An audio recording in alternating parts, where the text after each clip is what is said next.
of the Security Council this month. The topic today is an issue of interest and importance to the entire membership of the United Nations, particularly during the current extraordinary circumstances when the world looks to the Security Council for solutions and leadership. Given the paucity of time, I will restrict my intervention to 5 issues of key concern to India. 1. The selection of chairs of Security Council subsidiary bodies and distribution of penholderships must be made through a process which is open, transparent, based on exhaustive consultations and with a more integrated perspective. The consensus of the elected 10 on chairships of subsidiary bodies to be assumed by the E10 themselves must be honoured by the P5.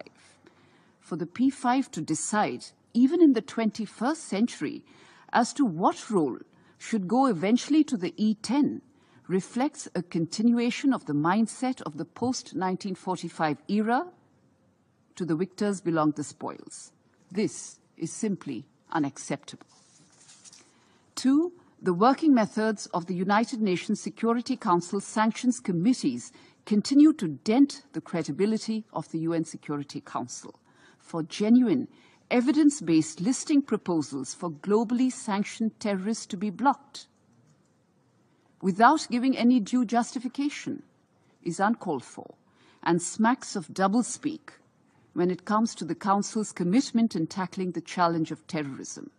The working methods of sanctioned committees must emphasize transparency, objectivity in listing and delisting, and should not be based on political considerations.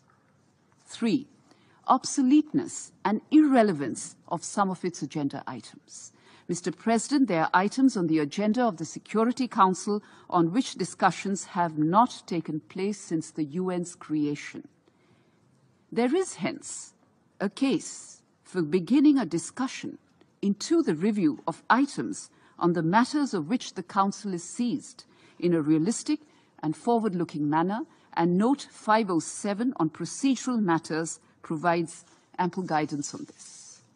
4, and most importantly, merely fixing the working methods of the Security Council will never be good enough to rectify its fundamental flaw, its lack of representative character. To continue to deny member states of the Global South a voice and role in the Council's decision-making only lowers the Council's credibility. 5. UNGA Decision 62/557, which all member states subscribe to, has identified 5 pillars of comprehensive reform of the UN Security Council, of which improvement in working methods is just one. Therefore, unless we address the issue in its entirety, we would continue to be accused of adopting a piecemeal approach to a systemic flaw. What we therefore need, Mr. President, is a Security Council that better reflects the geographical and developmental diversity of the United Nations today. A Security Council where voices of developing countries and underrepresented regions, including Africa, Latin America, and the vast majority of Asia and the Pacific, find their due place at this horseshoe table. And for this, an expansion of the Council in both categories of membership is absolutely essential. This is the only way to bring the Council's composition and decision-making dynamics in line with contemporary geopolitical realities.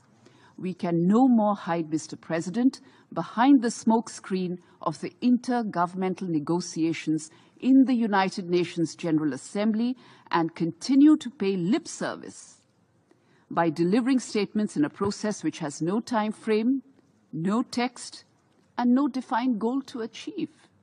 If countries are truly interested in making the Council more accountable and more credible, we call on them. We call on them to come out openly and support a clear pathway to achieve this reform in a time-bound manner through the only established process in the United Nations, which is by engaging in negotiations based on text and not through speaking at each other or past each other, as we have done for the last 3 decades. Mr. President, I will say that as the threats to international peace and security evolve, so must this Council. We ask those blocking progress on this vital issue to heed the calls for genuine reform and contribute to making this Council truly fit for purpose for the 21st century. Thank you.